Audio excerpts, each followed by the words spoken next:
വിശുദ്ധ യോഹന്നാൻ അറിയിച്ച നമ്മുടെ കർത്താവ് മിശിഹായുടെ പരിശുദ്ധ സുവിശേഷം 4-ാം അധ്യായം 27 മുതൽ 28 വരെയുള്ള തിരുവചന ഭാഗങ്ങൾ.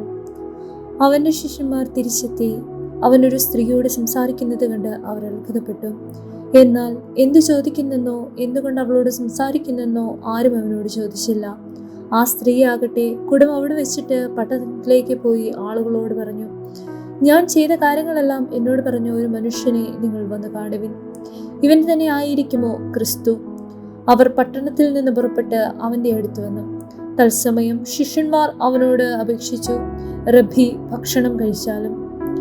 അവൻ പറഞ്ഞു, നിങ്ങൾ അറിയാത്ത ഭക്ഷണം എനിക്കുണ്ട്. ആരെങ്കിലും ഇവന് ഭക്ഷണം കൊണ്ടുവന്ന് കൊടുത്തിരിക്കുമെന്നോ എന്ന് ശിഷ്യന്മാർ പരസ്പരം പറഞ്ഞു.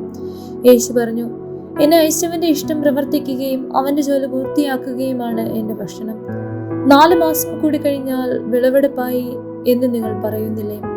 എന്നാൽ ഞാൻ പറയുന്നു, നിങ്ങൾ കണ്ണുകൾ ഉയർത്തി വയലുകളിലേക്ക് നോക്കുവിൻ. അവ ഇപ്പോൾ തന്നെ വിളഞ്ഞു കൊയ്ത്തിന് പാകമായിരിക്കുന്നു.